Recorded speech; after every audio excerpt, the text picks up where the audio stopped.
Hello there, friends. This is Spencer Michaud, and welcome to your weekly astrological forecast for the week of January 13th through the 19th. Hope that you all are doing well after our full moon eclipse, Mercury Cazimi, Uranus stationing direct, and the Saturn-Pluto conjunction that we experienced in the last week. That's a whole lot of astrology to process, but hopefully you've survived it well, and the new karmic seeds have been planted, and you've been letting go of what was necessary to let go of, and getting on a roll here with your new normal, whatever that is and whatever that looks like for you. This week we're going to be kind of seeing the ripples and reverberations that are coming out from that. Full moons take a few days sometimes to unfold, sometimes weeks, sometimes months, especially if they're eclipses. Some of the things that we experienced at this flowering, so to speak, or the things that came to light during this full moon are going to have repercussions that last a few cycles down the road. So if your big weekend didn't go off with a bang or anything like that, don't worry. I'm sure that you will start experiencing some of the realities of it. And the other thing too is not to be afraid of that, because with the Saturn-Pluto conjunction that we were experiencing, it's not just like one big event. Those are two very slow-moving planets, and they've been kind of coming together for a long time. We've been experiencing the labor pains, so to speak, of this contraction that is helping to squeeze you out of that birth canal and into whatever new reality that is present for you. So, like I said, it's not going to be like this one major thing, but kind of a series of things. This week, we have the Sun making a conjunction with Pluto. The Sun is also going to be conjoining Saturn, since they're right next to each other at around 22 degrees of Capricorn. This is a Cazimi moment for Saturn, so it's like a whole new Saturn cycle that we're going to be experiencing. Saturn's going into the furnace of the Sun and being reborn, so to speak. So that's something that we'll explore. Venus is going to be moving into its exaltation in Pisces, so we will look at that and what that means. On Wednesday the 15th, Venus will be making a sextile to Uranus, a newly direct Uranus, so that'll be interesting to see what that brings, and how the water will be feeding the earthy Taurus area of newly direct ideas and newly direct circumstances. That should be very interesting. And on Thursday the 16th, Mercury is going to be moving into Aquarius, the Saturn-ruled domicile of Aquarius. There will be a last quarter moon that we are waning towards through our disseminating phase through the beginning of the week on Friday. And then on Saturday, we've got an electric Mercury Uranus square. So we'll see what that brings. Couple new decans that we're exploring this week. Mercury is moving into Aquarius 1, which is associated with the 5 of Swords. Pisces, Venus is going to be associated with the 8 of Cups. Jupiter is moving into the second decan of Capricorn, which is represented by the 3 of Pentacles. And then Mars takes its turn, moving into the second decan of Sagittarius, which is associated with the 9 of Wands. So we will look at those as we move along our journey here today. Essential dignities for the week. Actually, before I get to the essential dignities, I wanted to give a couple shout outs, a couple plugs really quickly, because my Friday, when we were having the full moon eclipse and the Mercury Cazimi moment, was punctuated by receiving this. And I promise I'm not being paid anything by Honeycomb Collective, but I don't know if you want to sponsor the videos. I'm open to it. But this is actually a really great product that I've been seeing a lot of astrologers using, and it's a personalized daily planner for 2020 from a company called the Honeycomb Collective. You can see that here. And what they do is they take your birth information and they give you not only the aspects of each particular day, but the aspects on how they're relating to your own personal chart. And I thought that was really cool. And I thought that was an awesome idea. I've been using a version of this for my weekly forecast. This is the Jim Maynard astrological date book that's portable and has a similar kind of thing in it, but it's not personalized. It's just the kind of overall transits, which is definitely useful. But this kind of takes it to the next level. And they aren't making this Jim Maynard one this year, so I thought there was a perfect time to transition over to using this new thing. It also shows you like the transits on a more macrocosm level for your own chart. Gives you an overview, like a kind of a calendar style thing with your own transits in blue and the collective ones in gray. Just really cool stuff here. There's also, it's kind of like their own little mini ephemeris too. An ephemeris being a tool that astrologers use to track the movements of the planets over longer term cycles. Just really happy with this. They got it out to me really quickly too. They sent me a digital version first while I was waiting for the other thing to be printed, but I got the print copy within 1 or 2 weeks. It wasn't very long at all, actually ahead of schedule for delivery. So really happy with them. You can visit them on their website. I believe it's honeycomb.co is their website, or they're on Instagram as well. If you look up honeycomb_co. Really good stuff, and I wanted to give them a shout out, and really happy with this product. So check it out. Other thing I wanted to talk about too, just before we move along, is I received my new 2020 posters from Chris Brennan and the Astrology Podcast, and you can see behind me the 2019 version. I haven't gotten around to hanging up the 2020 versions, but in this tube is the 2020 posters, where you will see kind of a monthly overview for each month with the poster behind me. And then you can see also above my ear here, this is a poster that has the retrograde cycles, which is very handy. There's 2 other posters that come with this. One is one that shows the meaning of the houses in a handy dandy poster, and then a poster with the signs on it. Really cool stuff, and they do a really great job of it. I've been using that for, I think, the last couple years in a row. This is my 3rd purchase, so I'm very happy with that product, and that's another great way to keep up with the astrological transits. The last thing that I'll talk about is there is another digital calendar that I use from a woman named Molly. I believe she pronounced it Gautier. No, it's Gautier. It's a French. I'm sure there's a French pronunciation there that I would butcher. But she has a file that you can upload to your iCalendar or your Google Calendar that shows all of the moon cycles and the major aspects right in your little Google Calendar on your phone. So that's another really great tool, and I've been using that for the last few years as well. So check her out as well. I believe it's Molly's Astrology is her website. So I just wanted to shout out to some people that I think they're doing some really great work, and give you the thumbs up. And it takes a lot of resources to make this weekly forecast. And I just wanted to show you some of the things that I use every week, just to give you some reference points. This is what my notes look like every week. Okay, every week I do like I write down all the aspects for the week. I write down all the notes that I have regarding it. It's very detailed. It takes me a couple hours to do that, but it helps me solidify it in my brain before I start. There's 2 books I wanted to shout out to as well. You'll hear me referencing this a lot, but this is 36 Faces by Austin Coppock, who does a really great job.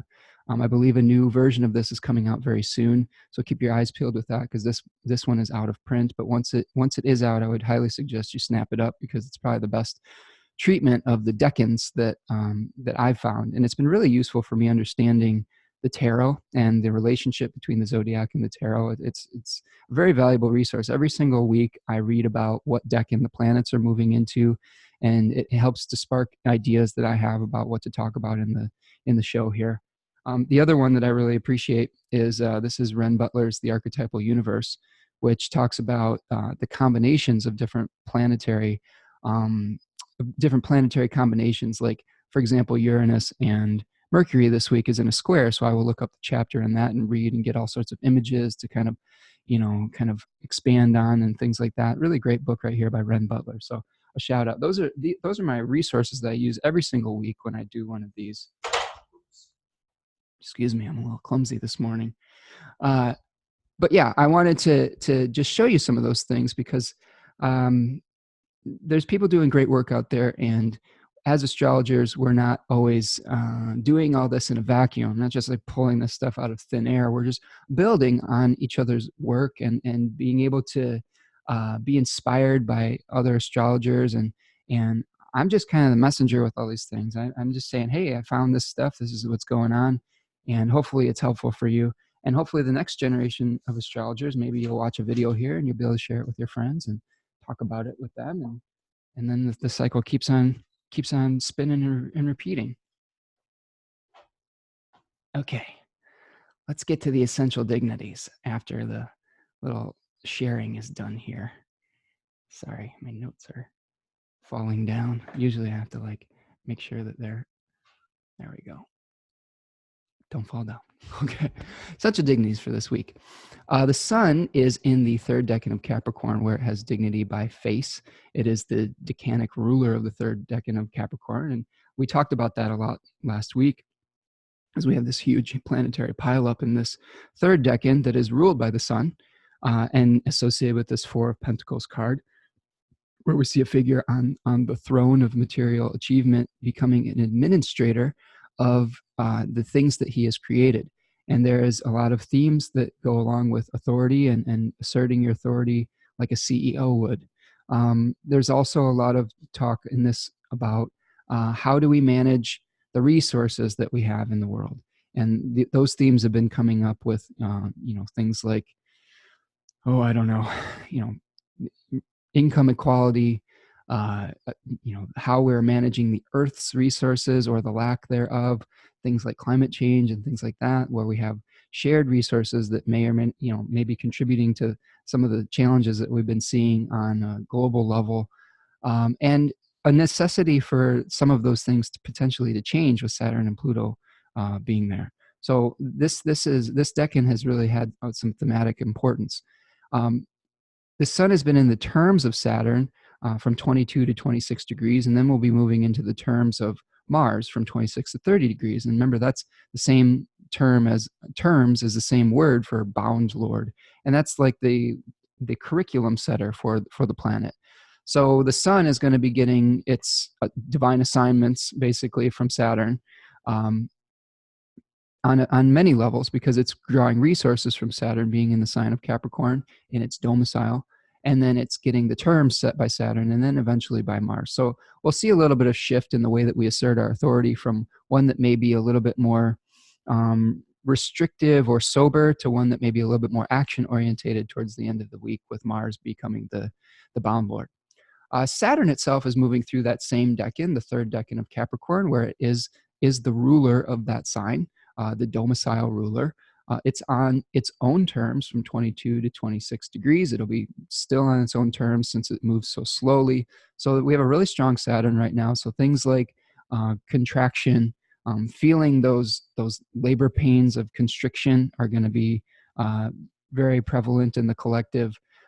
Remember, Saturn is teaming up right now with Pluto to kind of supercharge that energy, where we may be feeling very motivated to create boundaries, to release what no longer serves us, to do what is necessary to move our lives forward. Saturn was the concept of exclusion and necessity. So those are something that we are exploring with a very strong Saturn. This is a great time to Saturn up, so to speak, and just get all the things done that may not be fun, but maybe really things that you actually need to do that you don't want to do. It's kind of that Rolling Stones energy where, you can't always get what you want, but sometimes if you try, sometimes you get what you need, right? I used to sing that to my small daughter when she was, had to like brush her teeth or something, and she just wanted to go to bed or whatever. And anything like that, where she was doing something where she couldn't get what she wanted when she had to delay gratification for something. And that's that Saturn energy. Okay, Jupiter is going to be shifting a little bit this week. Jupiter is moving through the first decan of Capricorn at the beginning of the week, where it's in its fall, and it is also in its own decan or face. So it has some extra power in that first decan. It's also on its own terms from 7 to 14 degrees of Capricorn. So even though it's in its fall or at the bottom of the Wheel of Fortune or in a sign that it's not super comfortable in, it has a little bit of dignity at the beginning of the week, as it has for the last week or two. But then it'll be moving into the second decan of Capricorn, where it loses that dignity by face, and but still retains the being its own bound lord. It will be in its fall still, so it's like I said, it's a Jupiter that is a little bit challenged right now. And in that second decan of Capricorn, we see that 3 of Pentacles, right? Where maybe with Jupiter, we have been deciding where to plant our seeds with that 2 of Pentacles energy, with the figure that was juggling 2 Pentacles. And now it's moving into this blueprint phase where it wants to build. Now, the challenge with this is that Jupiter wants to expand, but it's being given the resources of Saturn, which is kind of the principle of contraction. So it's a little bit of like a, driving with a foot on the brake type of energy. One of the things that I was reading about in my research was that one of the dangers of the second decan of Capricorn with Jupiter there is overcommitting to things, right? Because you're not being given the resources really that you need to match with the vision that you might have. Like, imagine these 3 figures are talking about how to build an ornate pyramid or structure, right? And they're like, okay, we've got this really detailed plan, and but in the background, there's somebody that's like, you know what? We don't actually have the budget for that, and they're kind of ignoring him. Okay, like I would say that's kind of what's happening with Jupiter here. They're like getting really excited about the plan. They're like, let's do this, this, this, and this. And there's a voice of reason in the background being like, I don't know, that sounds really expensive. And they kind of are like, I don't care. We're going to do it anyway. And imagine what happens when you kind of overextend yourself and you try to enact a plan that you may not actually have the time, energy, or commitment for seeing it through. So that's the danger of Jupiter in this decan. It's kind of hubris, right? Hubris is where we're a little bit overly ambitious, and we think that we know a little bit better than the universe does, or than God does, or the divine does. And, hubris is something that comes before the fall. So be very careful of overcommitting yourself, because you could be setting yourself up for some kind of painful contraction that would come later. Doesn't mean that you can't have a plan. It just means that your plan should probably be a little bit more practical, a little bit more down to earth, a little bit more of a daily unfolding, rather than this grand giant scheme. So I think that's the way to align yourself with this energy in a healthier way, is being a little bit more humble in the goals that you're setting for yourself. And sometimes that expansion is coming through contraction. Okay. Discipline, mental discipline is really important for this. The other issue with that Jupiter being in the second decan is that decan's ruled by Mars. So you may want to take action on the plan, and that could complicate things a little bit too, where the first decan was Jupiterian or jovial, and this second decan is martial. So it's kind of like we're kind of trying to drive ourselves forward with those new plans. And I would just say that what Saturn wants is things to be slow, patient growth. Mars wants to try to speed that growth up. So that's why I talk about driving with the foot on the brake, right? It's this kind of grinding out, right? So just balance is the key. All right, Venus is going to be in the third decan of Aquarius at the beginning of the week, where it is peregrine. It is on the terms of Saturn from 25 to 30 degrees. So at the very beginning of the week, early Monday, because it's not going to be there very long this week, we're still going to be experiencing kind of a difficult Venus where things may feel a little heavy. But the good news is that at 1:38 p.m. on Monday, the 13th, Venus moves into its exaltation. And its exaltation is in the sign of Pisces. So where Venus is moving into Pisces 1, which is a mutable water sign. So it's moving out of a fixed air sign. So a little bit of a more immobile, detached Venus is moving into one that's a little bit more flexible, a little bit more receptive, a little bit more willing to maybe harmonize, right? Because what Venus wants is to harmonize and to allow things to come to her. So with Venus in Pisces now, Venus is a very receptive sign. It will, I'm sorry, Pisces is very receptive. It's water is the type of element that will mold to its container. So that type of energy is very supportive for Venus, where we may be we're going to be less detached, less thinking about all the bigger pictures and all those things that separate us. Because remember, Saturn is about separation and exclusion, and Jupiter wants to confirm. All right, Pisces is a Jupiter-ruled sign. So when Venus is in a Jupiter-ruled sign, there's a natural harmony between those two benefics, where kind of, Venus is greasing the wheels to that confirmation and bridge building between two things. So that is an improvement in Venus's condition. Venus also is the triplicity ruler of the water signs by day. So there's triplicity rulership by day, and Venus will be in its own terms, setting the curriculum from 0 to 12 degrees of Pisces. So a whole lot of dignity for Venus. The only challenge I could see with this really is that its host, Jupiter, is going to be in its fall. So this isn't going to be as good as it could have been if Jupiter was in a more comfortable position, but I still think that this is a very positive change for Venus, and Venus things are going to be supported. Also, Venus can witness her host. There's a sextile aspect between Jupiter and Venus, and that's always a good thing when a planet can see its host. Remember, we had a concept called an aversion, where a sign was on either side of a sign, where it's a blind spot, where a planet cannot see its host. And that's kind of like staying at someone's home, and they don't even know that you're there. So Venus will be able to see its host now, and that is a good thing as well. All right. Mars is going to be moving in the first decan of Sagittarius into the second decan. It is in the terms of Jupiter from 0 to 12 degrees of Sagittarius. Again, it's an immutable fire sign, so we may be a little bit more, there may be some flexibility that's happening with our martial energy. But again, this is a challenging position for Mars. It is peregrine. It doesn't really have any dignity. It's going to be moving into the second decan of Sagittarius. And actually, before I move on to that, I'm going to go back to Venus for a second, because I want to show you the card associated with this. No, I'm going to wait. Sorry, I'm going to wait. I'm going to talk about the second decan of Sagittarius first, and then we'll go back to that during our dailies. Sorry. So the first decan of Sagittarius, I believe, is the mercurial ruled decan. It's Mercury ruled. So it's about speed. It's about moving forward. It's about communicating our beliefs. The second decan is ruled by the moon. So the moon is more associated with the body and bringing things into manifestation.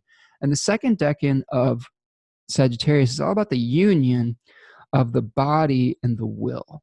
So we may be seeing an ability more to bring our beliefs more into physical reality with Mars moving into the second decan of Sagittarius. Now, the card associated with that is the 9 of Wands. And you could see someone who's maybe sustained an injury, or is a little bit weary from battle, but is standing his ground and getting ready maybe to fight again. All of the Sagittarian cards sort of depict, I would say, a feeling of like exerting a lot of energy and maybe some of the fatigue that comes through that. I have a theory that is based on the Thema Mundi and how the signs fall in that. And of course, in the Thema Mundi, Cancer is on the ascendant. And then if you put all the signs in the different houses of the Thema Mundi, Sagittarius falls in the 6th house and Gemini falls in the 12th. So there's this kind of like 6th house, 12th house energy, I think, to Gemini and Sagittarius. And 6th house is all about challenging fortune or bad fortune, where we're kind of having to grind things out. Maybe it was associated with slavery back in the day, before we kind of whitewashed it a little bit, about being ridden to exhaustion, right? And that's what we see in the third decan of Sagittarius. But this second decan is about directing the will and directing the body to be in service of the will. Okay, so that may be some of the themes we see with Mars in the second decan of Sagittarius this week, is really trying to take action in the physical reality that reflects our belief system. Okay, all right. Mercury is moving through the third decan of Capricorn, where it is peregrine, and then changing signs into the first decan of Aquarius, which was associated with this Five of Swords card, where it does gain some dignity. It gains triplicity rulership by the nighttime, because Mercury is the triplicity, or the elemental, one of the elemental rulers of the air signs at night. And it will be on its own terms from 0 to 7 degrees. We'll talk about that as we go through our weekly too, but in general, Mercury is going to be getting a burst of objectivity, an ability to communicate, being in a fixed air sign. It's going to feel a little bit less heavy. Our thoughts may move towards innovative or unique or maybe very eccentric solutions to problems, rather than feeling the weight of that earthy Saturnian Capricorn sign. We may feel a little bit, some of the depression lifting a little bit, but it's still Saturn ruled. So we're still thinking about necessity and things that have to be done, but we may be finding ourselves moving towards thinking on a more global scale, thinking in a bigger picture thinking, with Mercury moving into the first decan of Aquarius. And we'll explore that a little bit more as we go along. Okay, so that's our essential dignity report here. Let's get to our dailies and what's going on. I'm going to share my screen here. Sharing the screen, sharing the screen. I'm recording this on a Sunday. I always feel different when I'm recording these on different planetary days. Sometimes you'll see me recording these on a Friday, which is Venus's day.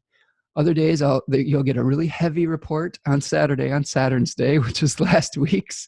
And today I'm doing this a little bit late in the game on Sunday, but there's definitely a more of a solar quality to it today. Yeah, it's just interesting to see it in real time, and kind of the different vibe to when we actually record these videos as well. Okay, well, let's look at Monday here.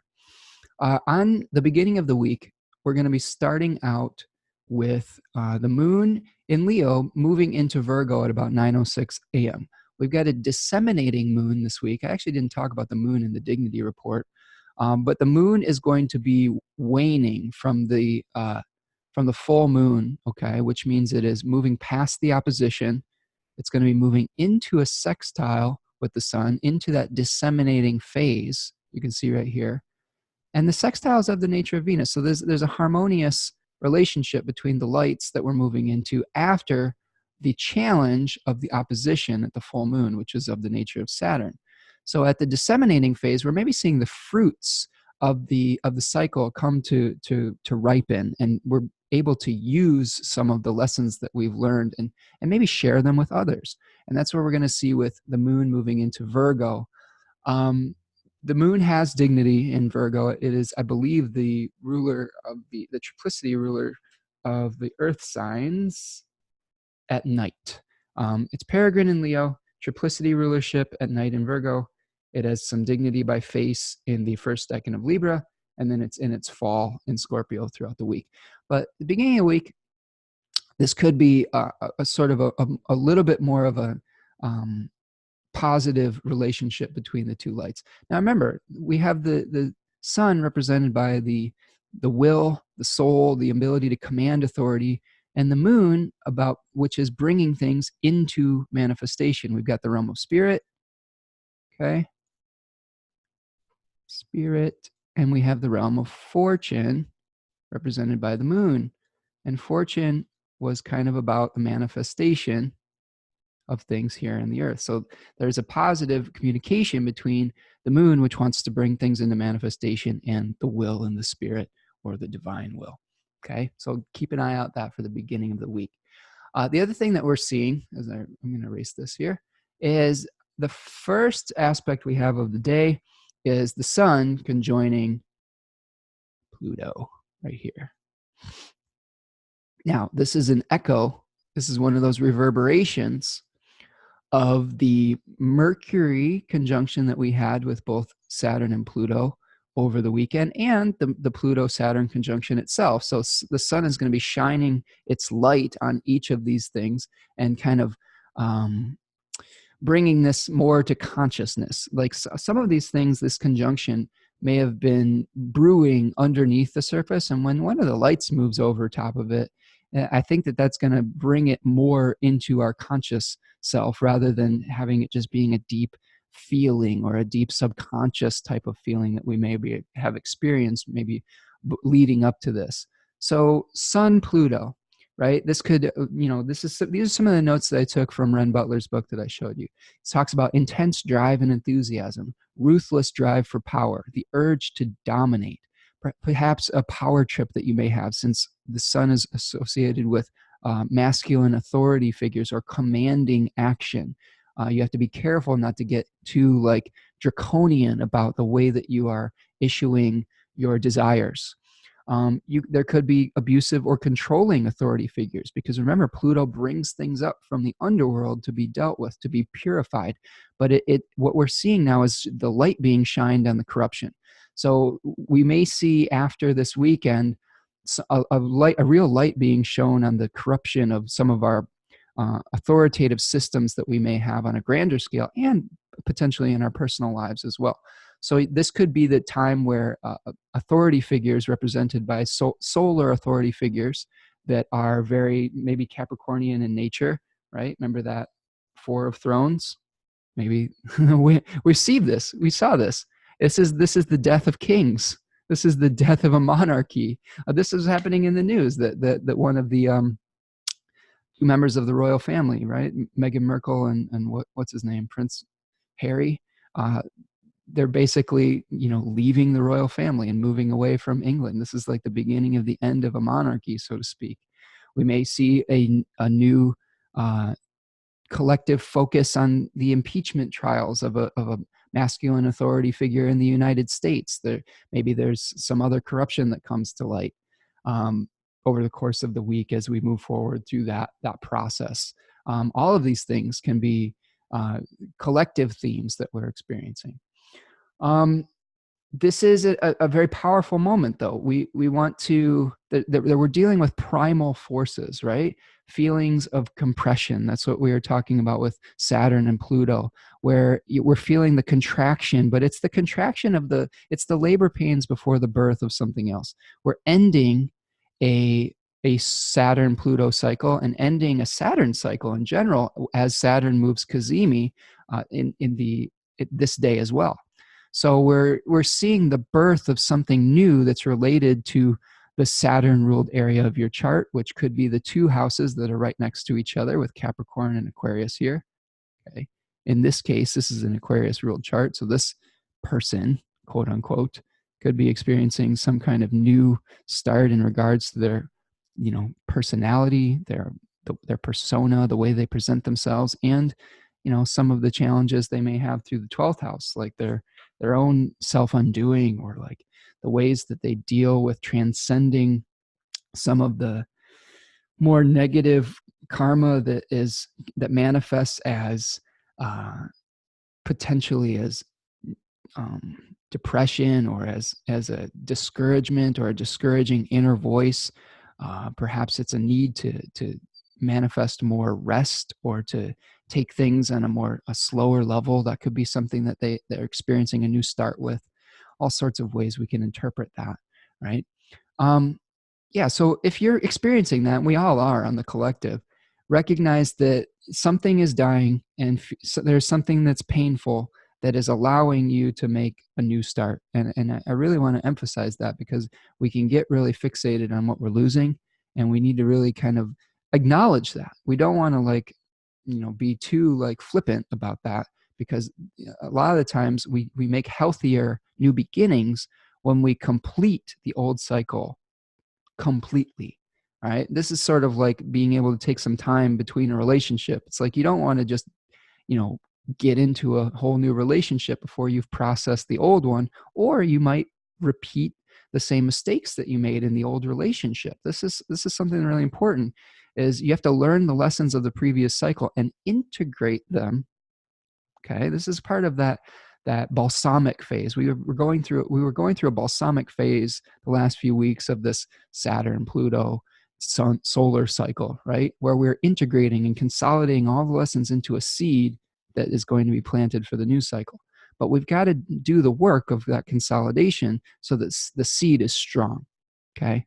And if we go forward too fast, we can just get into a relationship or into a new cycle that isn't healthy because we're just hanging on to the old stuff that isn't really part of our new reality.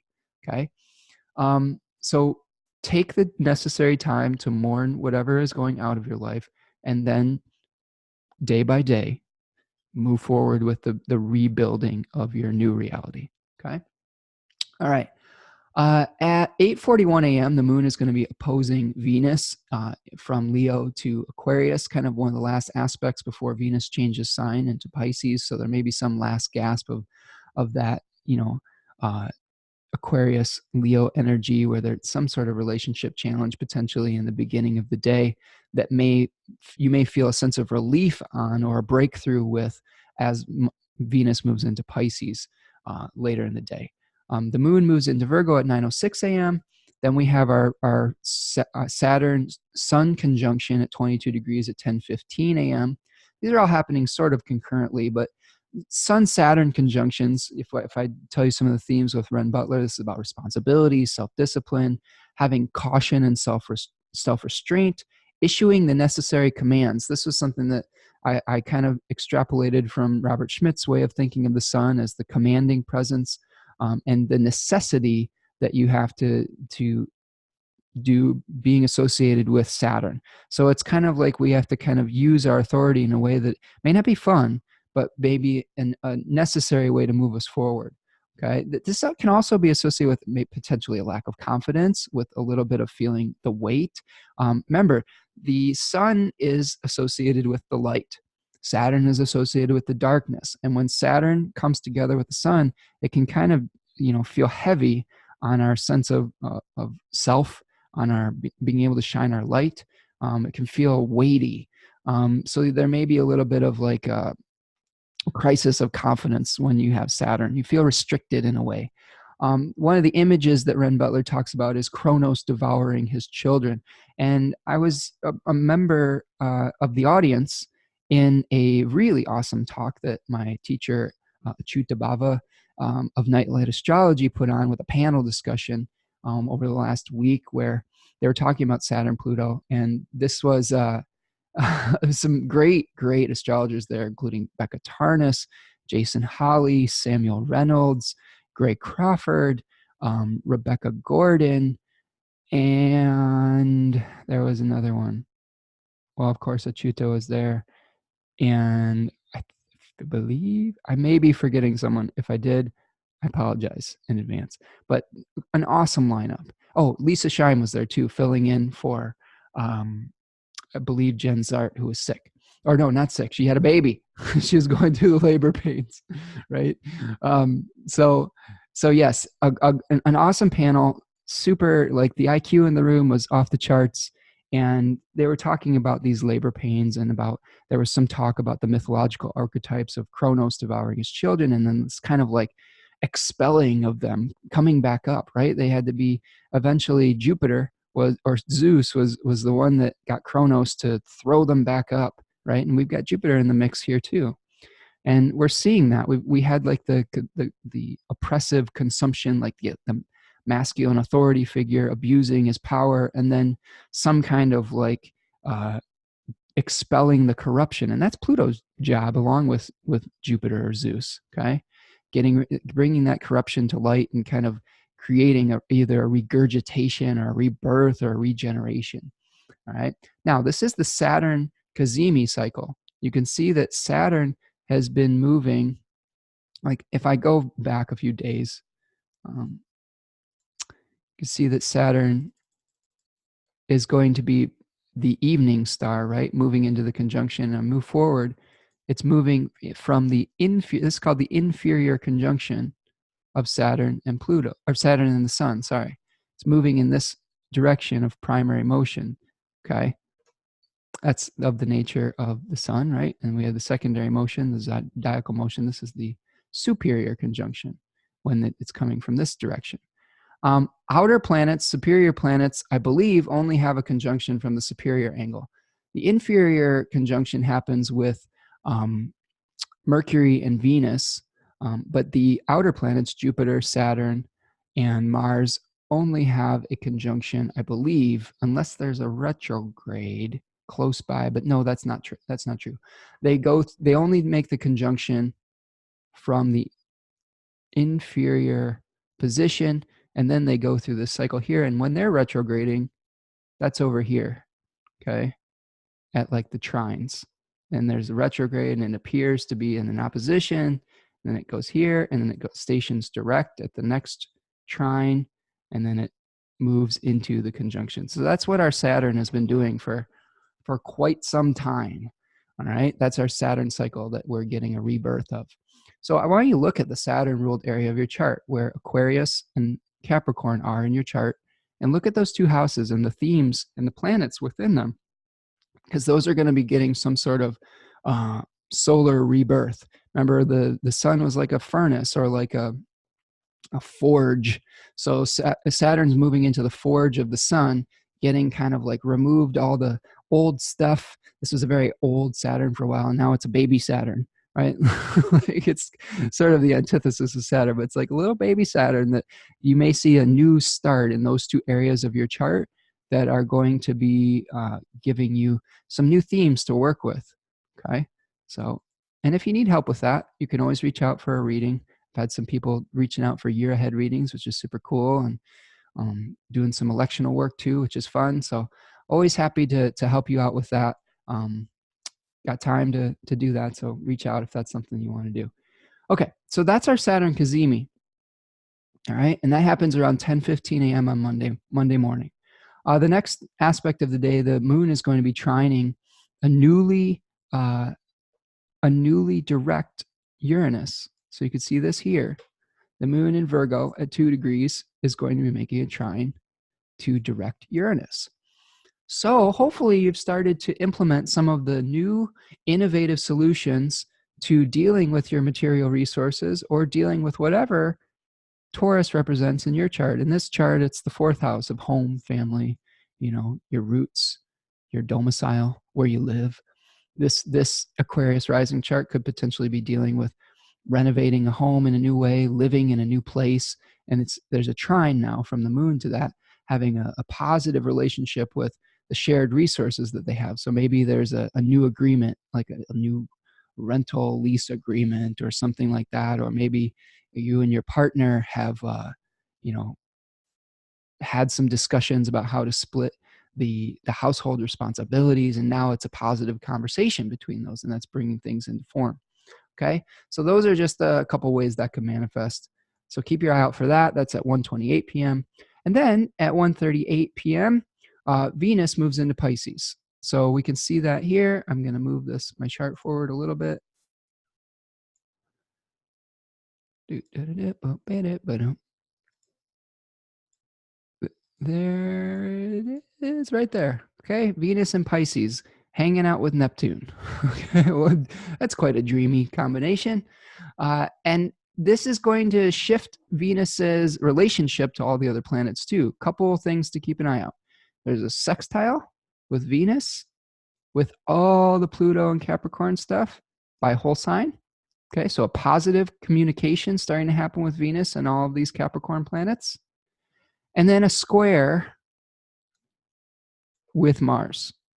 Okay, so we're going to be experiencing a harmonious conversation between an exalted Venus and Pisces, between all the Capricorn stuff, and then a challenging conversation with Mars in Sagittarius. So there may be some conflict between your vision and the way that you are taking action on that vision. Your desire potentially to be more receptive, and your also your desire to take more of a externalized action. So there's, I think over the weeks to come, we may be seeing a little bit of friction or tension between allowing things to come to us and aggressively pursuing them. And they're both in Jupiter ruled signs of Sagittarius and Pisces. And Jupiter again is in its fall. Okay, so we may have some really ambitious goals that we're trying to enact, but there's this push and this pull between, are we receptive?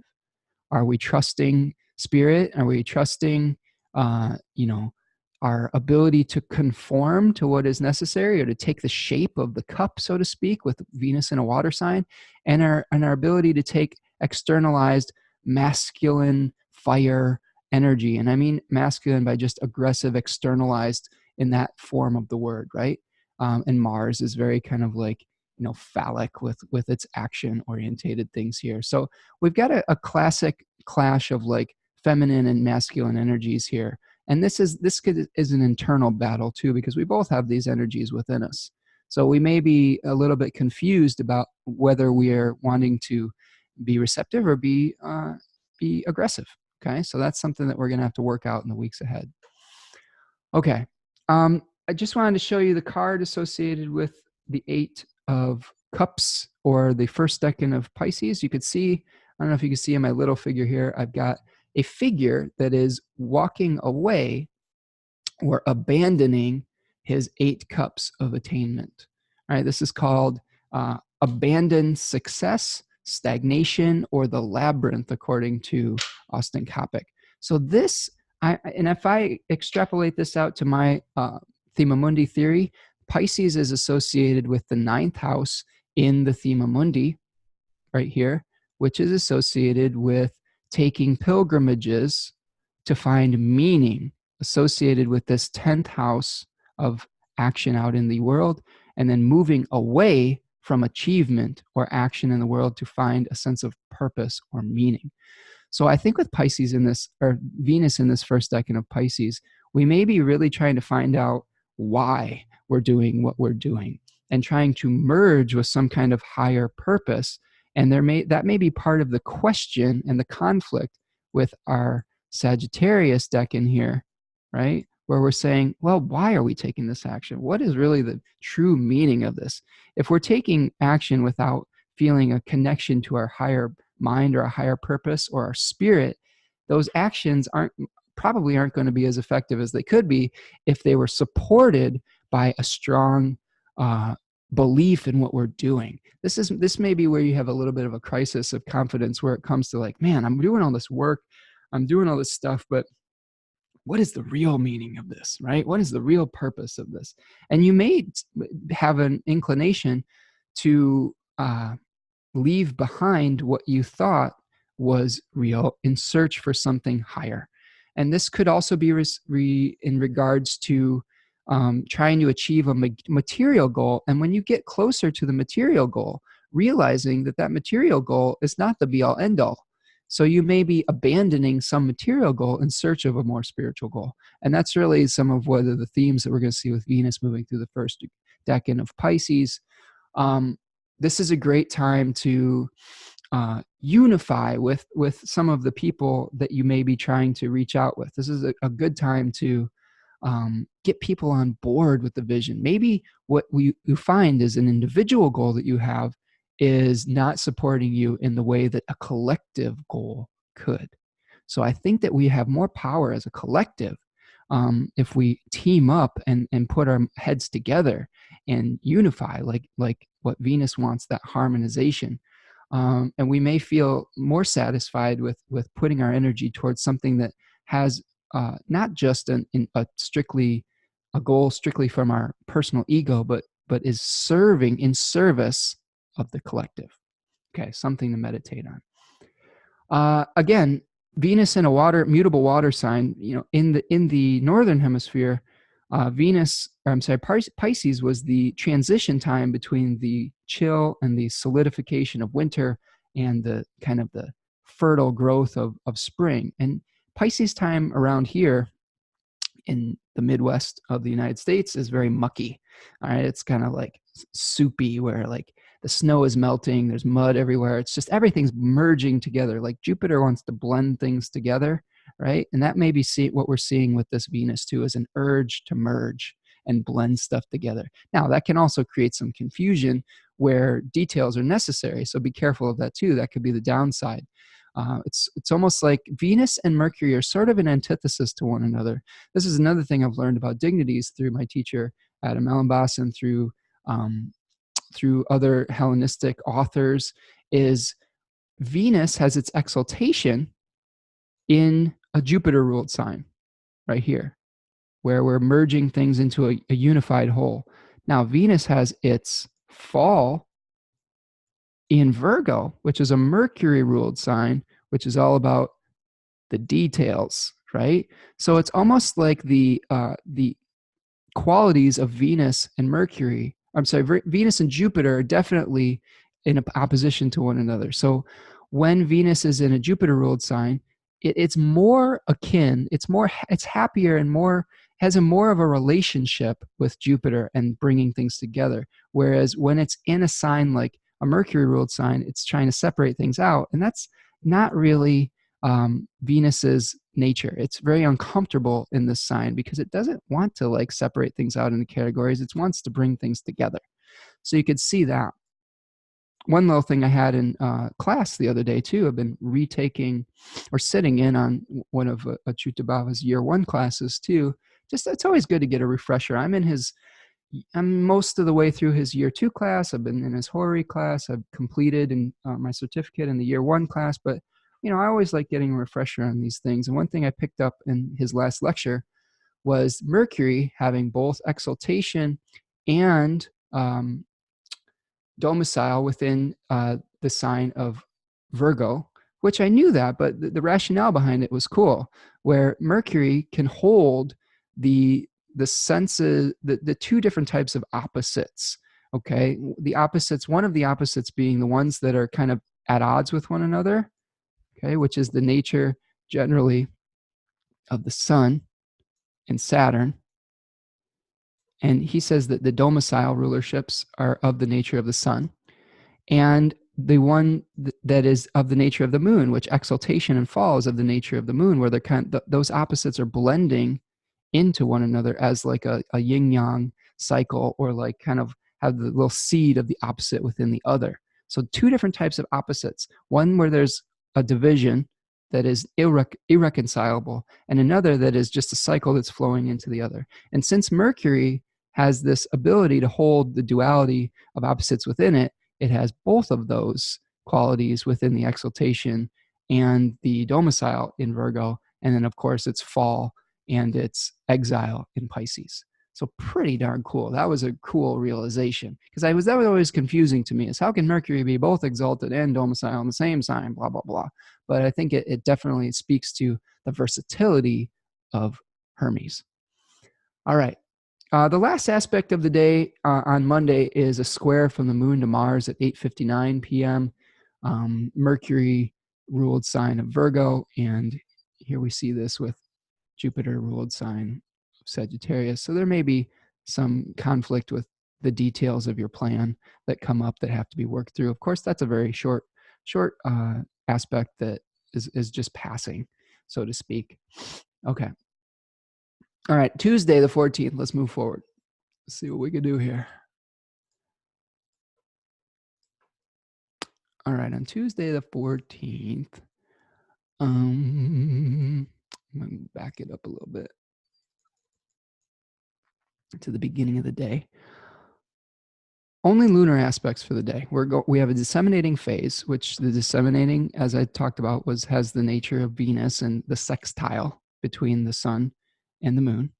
The first aspect of the day is a trine between the Moon in Virgo and Jupiter in Capricorn at 9 degrees, 1:07 a.m., very early in the morning. We have an opposition to Neptune at 12:27 p.m., and then a trine from the Moon to both Saturn and Pluto in the late evening. So we have one opposition with the Moon to Neptune, so possibly a little bit of confusion between the details and the overall, meaning that we're looking for. Okay, so we're trying to find meaning with Pisces, in search of meaning, a journey of sorts, and the implementation of that within the physical, detailed reality. And there may be some conflict that comes up with that. Now, the Moon is making a positive trine to all these Capricorn planets, including Jupiter, Saturn, and Pluto. Okay, and eventually the Sun, but I think that happens early on Wednesday. Okay, so yes, now we are able to see, after we come through potentially some of the crisis of consciousness with the opposition there to Neptune, okay, we may be able to start implementing, hopefully, a more realistic plan as we trine all this stuff going on in Capricorn. Those are both Earth signs, so the solutions that we're looking for to the confusion of Neptune, right, to the illusion, is practical, day by day, maybe delayed gratification, detailed manifestation. All right. Okay. Let's move along. Wednesday, the 15th.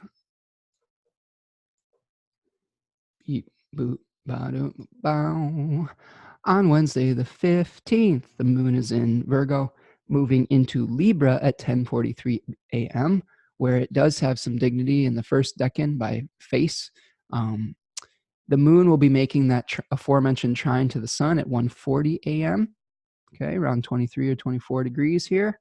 And then it will be moving into a trine with Mercury around at 27 degrees at 7:11 a.m. So again, we're going to continue the positive, earthly vibes, the practically orientated, positive communication between the moon, the manifestor moon, and all of this Capricorn, bigger picture, thinking about the blueprint that we want to bring into manifestation, potentially even an ability to let go of the things that aren't serving us.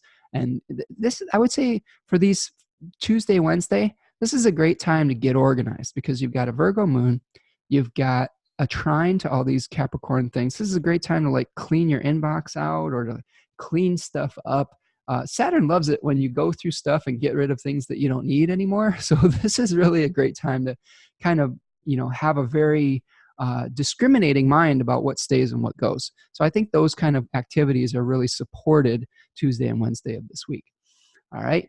Moon will move into Libra at 10:43 a.m. And the only non-lunar aspect we have of the day is Venus making a sextile to newly direct Uranus. Okay, so that's a positive thing too, or positive communication between those two planets at 2 degrees. That happens at 6:17 p.m. So we're going to feel that most of the day. The lead up of that is going to be manifesting throughout Tuesday and Wednesday. And this could be a breakthrough in our relationships. This could be, we could be attracted to maybe some eccentric things, right? With Uranus in the picture and Venus being the planet of desire. This is where water meets earth. So this is a possibly where we are seeding or fueling some of the Uranian changes we've been making in the Taurus ruled area of our chart. Taurus being like the field or the earth, the soil, the garden. And we've been really I would say we've been taking the plow and digging up and turning over the soil and trying to get to some new energy. And now we've got the watering can here with Venus, okay, really giving it some nourishment and maybe making it more fertile. So I see this as a very fertile combination for all the new things you're trying to put into action in the Taurus ruled area of your chart. So this could be a breakthrough moment where you're seeding that new fertile Taurus ground with the nutrients and the moisture that it needs to be able to plant seeds that will grow into something great. This also, so fertility is this is a very fertile aspect. Uranus newly direct is one of the images that they talked about in Ren Butler's book was the peacock, right? So this Venus and Uranus combinations, he says, tends to bring out very bright colors, very eccentric ways of being, like very flashy Venusian things. So this could be where we're putting ourselves out there in a more eccentric way or a very intensified way, right? So this could be where if you're, bringing something into manifestation, it could be very vibrant. So there's a vibrancy associated with it. Okay, so let's keep on rolling, keep on trucking. So that's Wednesday. We go over to Thursday, the 16th. Moon is in Libra for this day, and still in the disseminating phase of the moon, which is kind of the sharing of the ideas that we learned from the previous stages in the cycle, at all the realizations that came to light at the full moon eclipse. We should be kind of starting to wrap our heads around this new 6-month cycle that was initiated from eclipse to eclipse recently, with the new moon solar eclipse that happened on the 26th of December, and then our full moon lunar eclipse that happened on the 12th of January. No, the 10th, sorry, the 10th. The 12th is the Saturn-Pluto conjunction. This day, we see 2 lunar aspects, one a sextile from the moon to the Mars in Sagittarius at 1:13 a.m., and then also very early in the morning, the moon will square Jupiter in Capricorn. So you can see these 2 aspects happening fairly concurrently. We've got the sextile to Mars and then the square to Jupiter. Okay, so this square is happening in cardinal signs. So there may be something where you're trying to initiate something, potentially through partnership, since Libra is generally associated with partnership, weighing and balancing, and it's a Venus-ruled sign, so there may be some sort of cooperation that's needed to manifest what you want to bring into being, and it's making that square with Jupiter in Capricorn, where our ambitions, okay, Jupiter expansion, may be running into a conflict of needing some help, but that conversation may be a little challenging on Thursday. So just watch out for that late Wednesday into early Thursday morning. That should start to dissipate through Thursday, though, since it's happening very early in the morning. Generally, when we have aspects that are applying in the very wee hours of the morning, we're going to feel it late at night the day before. So this may be something we feel late Wednesday. The other thing that we're experiencing on this day is the movement of Mercury into Aquarius. There you go, right there. Mercury in Aquarius, first deck in Aquarius. And this happens at 1:30 p.m. And this is the 5 of Swords, remember? Where we see a figure that was perhaps in a conflict, and there was a winner and a loser. The winner is smugly collecting the spoils of battle, and the losers are going off into the wilderness, shamed and into exile. This was the decan that was associated with the exiled folks of society. And the other thing that we could see with this, though, is that this is a fairly powerful place for Mercury. It has some triplicity rulership. It does have rulership, but it's in its own bounds. It sets its own curriculum. So this is probably a more effective position for Mercury than it was in Capricorn. It is in a fixed air sign, all right? We may be a little bit more, we may be thinking more objectively with the big picture in mind. Remember, this was everything that was outside of the wall, where Capricorn was everything inside. We may have our thoughts been internalized with the feminine earth sign of Capricorn, and now we have this externalized masculine air sign, this yang air sign, okay, of Aquarius. Now we're maybe seeing our ideas that we were gestating in that Capricorn period starting to come out into our conscious selves. And this is a great time to think of an inventive solution. This is associated with, Austin Coppock says, with explorers, inventors, map makers, cartographers. There's an objectivity to this placement of Mercury. There's a unique perspective that you have when you are an outsider. When you are an outsider to a system and you're not part of it, when you're like in the world but not of it, you can see the flaws of the system very, very well. When you know all the rules of the game, you can see how to work potentially outside of that system. So I think that with this, you may find inventive solutions to things if you take the perspective of being someone who is not necessarily of that system.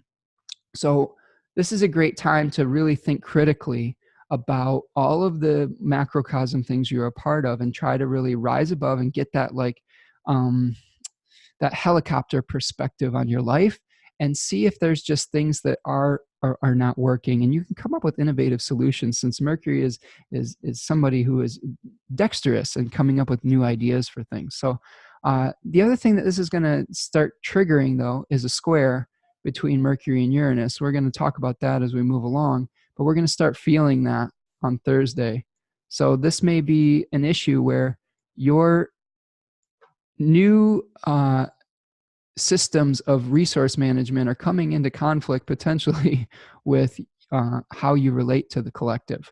So this could be maybe a conflict with the government or something where you're expecting resources from some sort of organization, but there's some sort of challenge that needs to be overcome. Okay, let's take a look at Friday the 17th. Friday the 17th. Friday the 17th.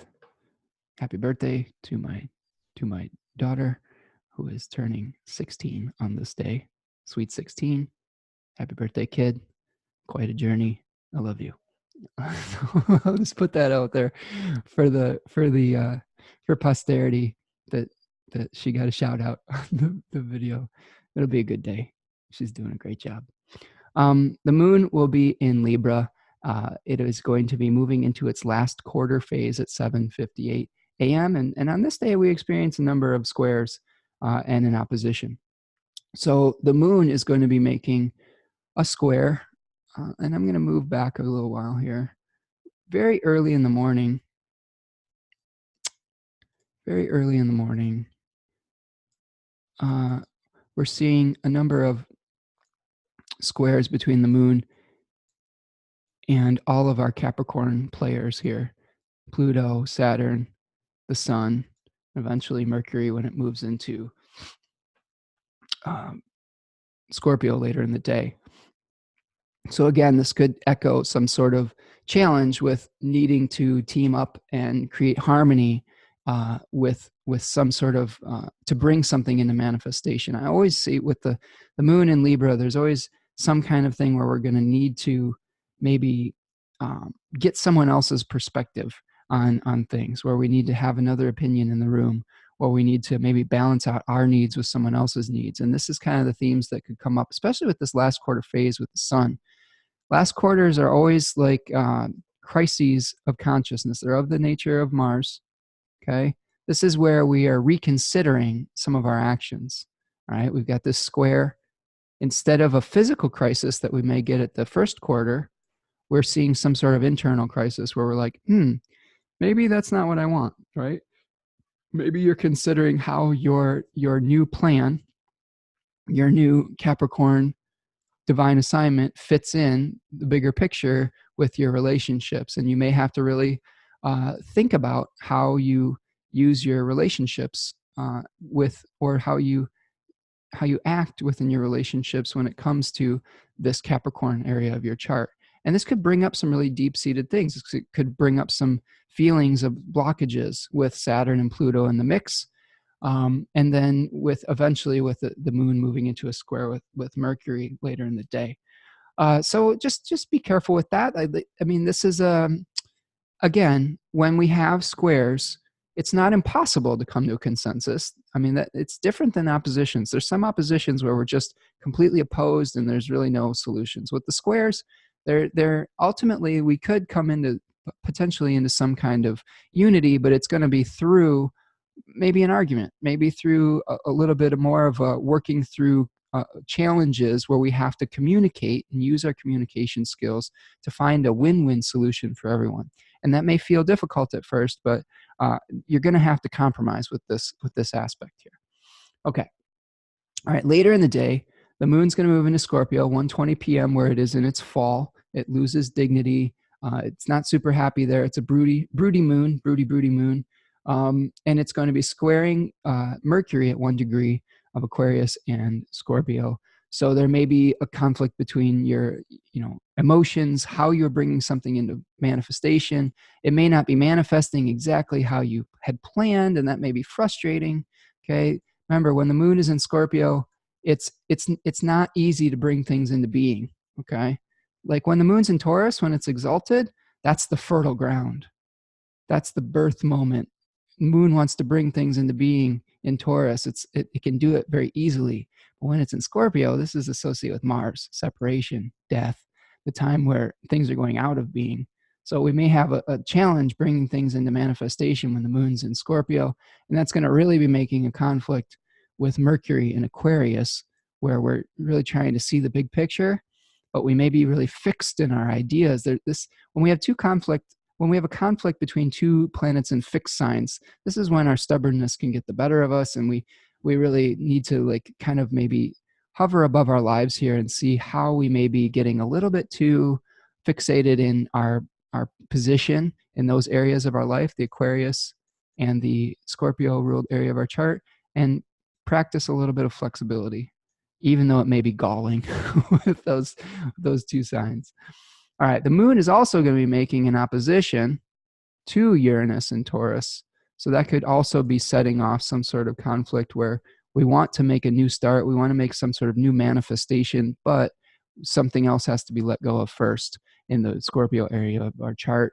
The moon, the lunar significations are bringing us towards that feeling of consolidation again, and it's going to come into conflict with this desire to birth something in a new way.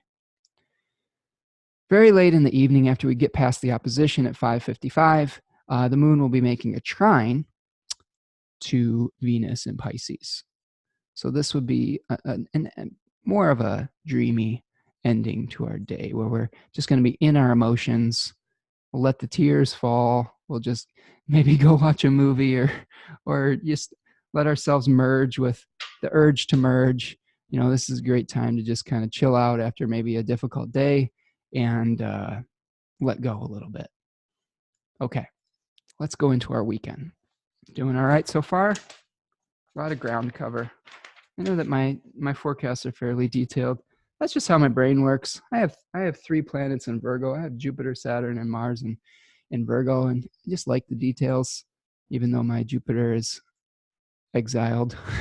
Like, I'm trying really hard to make these into more of a coherent whole, because I know I can get fixated on some of the little parts, but I've been making an effort lately to kind of see how all the parts fit together. And sometimes when we have planets that aren't in the greatest shape, like Jupiter in its exile, we have to make an extra effort to use the energy of that planet. Doesn't mean we can't do it, just means it just takes a little bit more attention and a little extra effort. And that's what I've been trying to do lately. Is I want to be true to myself. I'm a detailed person, but sometimes we can get overwhelmed with too many of those details, and it can be at the detriment of our overall understanding. So I've been kind of, I don't know, going a little bit more quickly through the lunar aspects and focusing on more of the more macrocosm things. All right. So the macrocosm thing that we have on Saturday is that Mercury Uranus square that I was talking about. You can see that's going to be happening about 2 degrees. I think we discussed this to a certain degree, but just some notes from Ren Butler and the archetypal universe. This can contribute to nervousness, restlessness, an overactive mind. You could have some scatterbrain tendencies. The combination of Mercury and Uranus can lead to a little bit of an erratic thinking or erratic thoughts. You could compare this to having too much coffee, feeling very jittery. The themes of the collective with Mercury in Aquarius versus the new material structures that we talked about with Uranus and Taurus could be some of the what is creating some of the overactive mind. I mean, you potentially are desiring to bring something new into manifestation, but having to fit it within some sort of bigger picture of your life could be leading to some anxiety. And that's normal. This is something that happens when we're trying to bring new things into being. It's not always smooth. There's always challenges along the way. And this is where your character comes into being. This is where you are overcoming the challenges through the strength of your character, through your objectivity with Venus there. That's what's really going to get you through this, is having an inventive solution, an objective solution to some sort of material challenge, right? So that's something to think about on Saturday, the 18th, as that perfects at 3:31 a.m. Again, that aspect, we're going to feel that more on Friday as the lead up to it. And in the wee hours, 3:31 a.m., it's going to perfect. Lunar aspects for the day, the moon is going to sextile Jupiter at 7:45 a.m. at 10 degrees, Scorpio and Capricorn. And then the moon is going to make a trine to Neptune at 16 degrees of Scorpio to Pisces at 6:13 p.m. Okay, so after we get through the jittery morning, and that starts to separate and wane. Maybe we've got a innovative solution. We're going to see some positive aspects between the moon and Jupiter and the moon and Neptune, right? So we may be able to feel a little bit more relaxed as we go through the day on Saturday. It's probably going to start to lessen some of our anxiety as we go through the day. So if your morning starts out a little bit supercharged, like just go through your self-care things, like do your meditations, do your journaling, do all those things. Make sure that you're kind of taking stock. It's a great day to take stock. I like writing things down. I'm a compulsive list maker. Sometimes when you can see things from that higher perspective, it helps you not to get fixated on some of the tinier things that are creating all of those details, creating that anxiety. All right, on Sunday the 19th,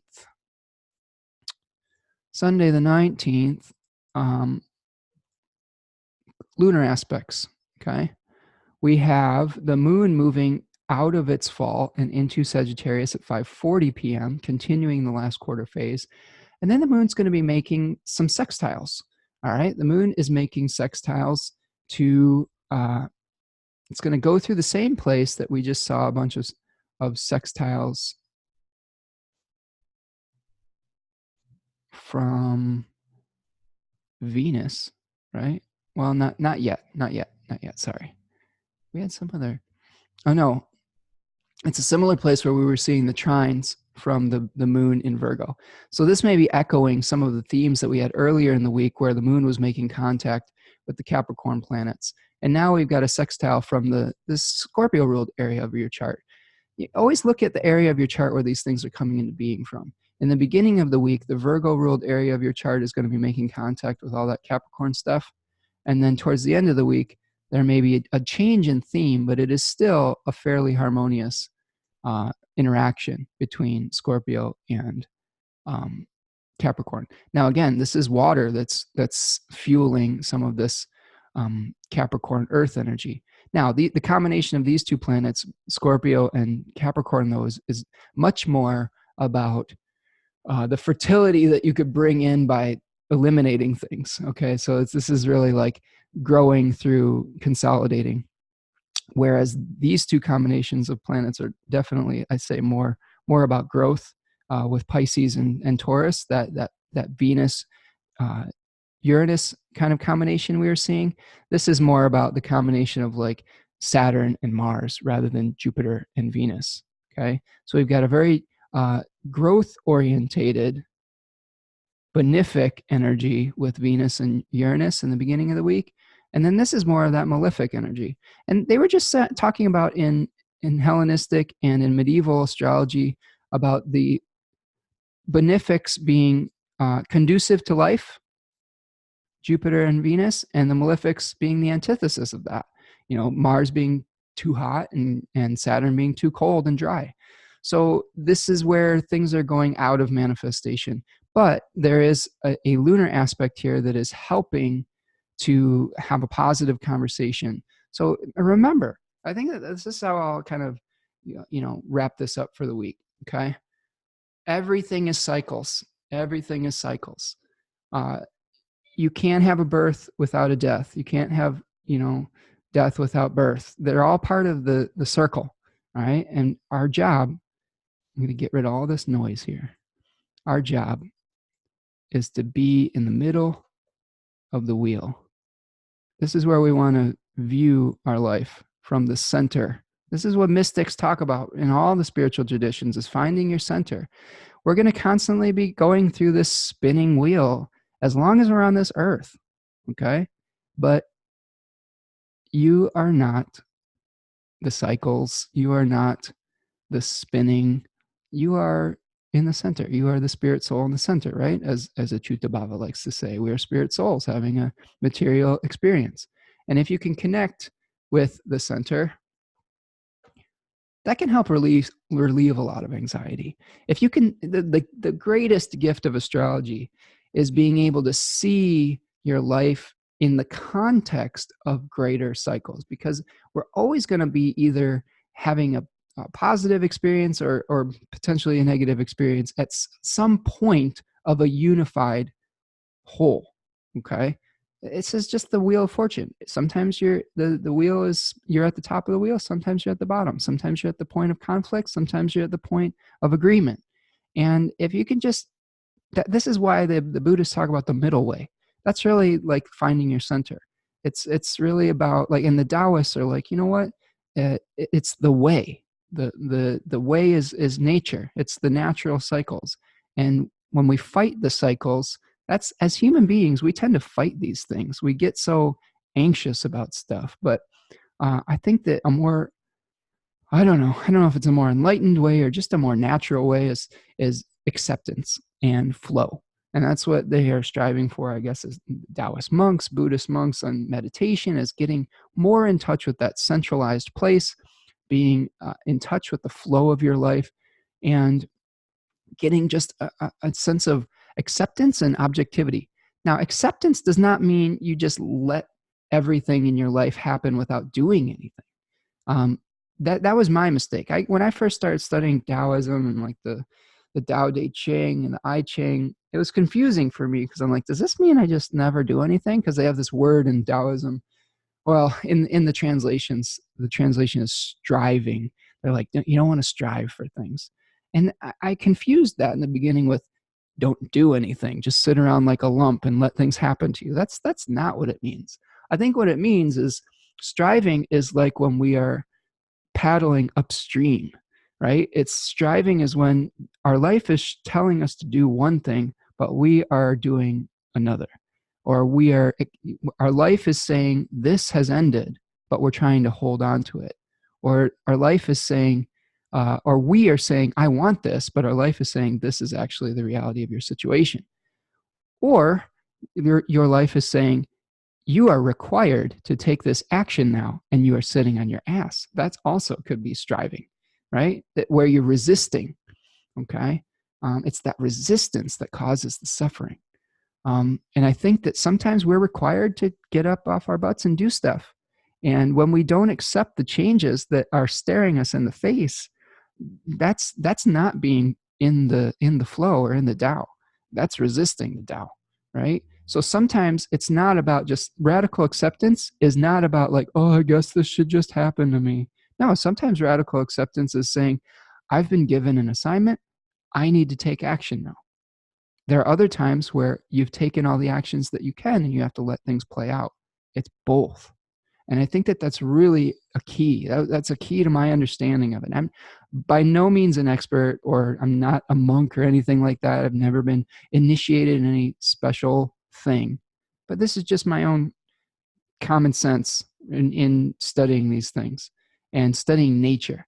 I mean, I really love nature. I've spent a lot of time in nature, and I think that some of the greatest inventors and the greatest philosophers in life have really been in touch with the cycles of nature.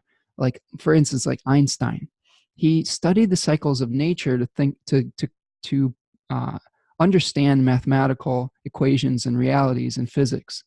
And one of the stories that Robert Schmidt talks about as he studies Einstein's chart is Einstein started to make mistakes when he got too attracted to the abstractions that were removed from his prior observations of nature.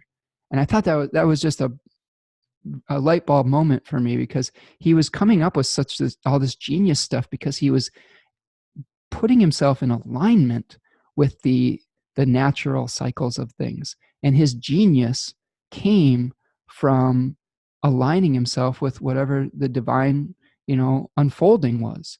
And he started to make mistakes when he got too attracted to just the abstractions of mathematics, of the equations themselves that were removed from nature. And man, it's just powerful stuff right there. And I think this is my own opinions here on what we're experiencing collectively and things like this. I read an article. Stop my share for a second. I read an article about the Australian bushfires, right? We've been seeing all the images of that and seeing all the images of animals dying and things like that, which is super tragic. And my personal belief is that, yes, we have caused some of these things to happen with climate change and whatnot. I don't know if that can be really denied unless you just got your head in the sand.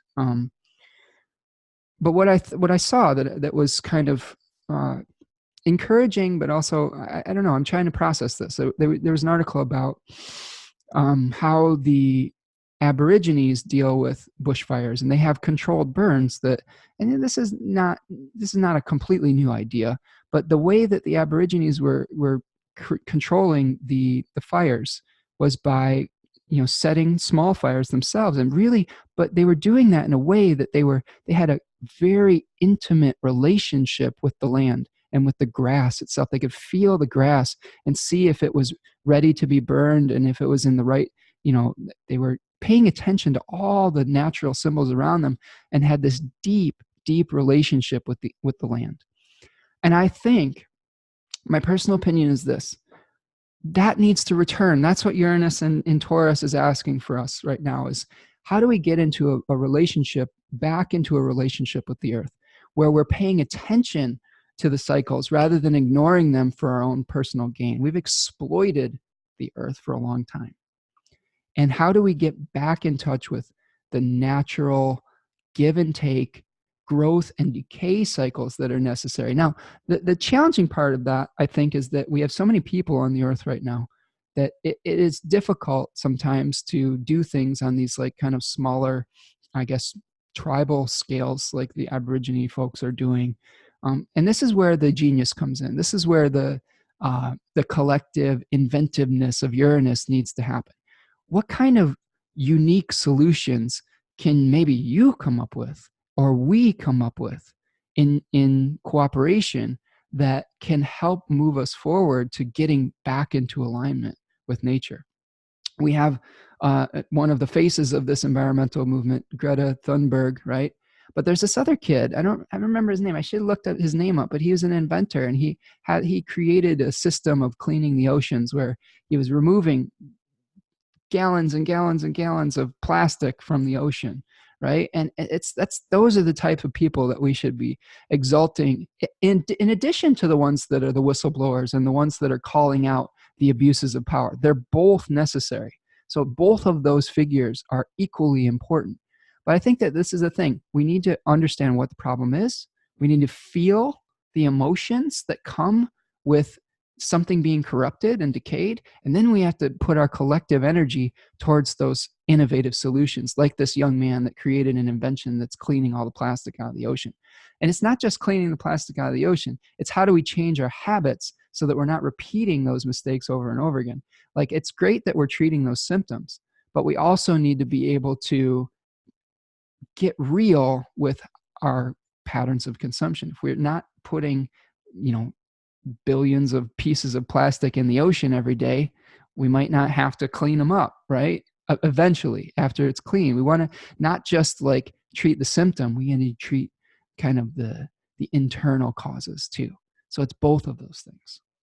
And I think that that's something that's inspiring to me too, because if we're able to unify and come up with innovative solutions, I mean, it's going to be absolutely necessary. I think our survival, collective survival, is going to depend on it. So I encourage you this week to try to come up with innovative communal solutions to some of the issues that you see around you. You don't have to do it alone. And I think that we're more powerful as a collective. And this is going to be especially true as we see Jupiter-Saturn conjunctions in air signs moving forward. We have a big one coming up at the end of the year. And I really think that's what the future is going to hold, is how do we band together to figure out these innovative solutions for our collective survival? It's not just about our individualistic will powers anymore. And I think that that's going to be more and more important as we move forward. All right, y'all. Well, that's what I've got for this week's report. Looking ahead to the week of the 20th to the 26th, the sun will move into the Saturn-ruled masculine air sign of Aquarius, the fixed air sign. On Thursday, the 23rd, we will have a Sun-Uranus square. That should be fun. Venus will be sextiling Jupiter. There is a new moon in Aquarius that is squared Uranus, so this will be a one that is going to require some innovative solutions, but it might not come easy. On Friday the 24th, and then Saturday the 25th, Mercury makes a sextile to Mars, and on Sunday, Venus is making that square to Mars that we discussed earlier. All right, that's what I've got. This is Spencer Michaud. Thank you for hanging out with me today. If you like these videos, make sure you hit the like button on YouTube. subscribe to the channel, share it with your friends. That's really helpful. If you want to support my work, there's donation links there for Venmo. Another way you can support my work and get some real benefit out of it is scheduling a reading or a year ahead forecast. Those are all things that we can do together. That really helps support my work too. It's fun too. I like meeting all of you, and I hope that you're having a great week, and we'll talk to you soon. Take care. Peace.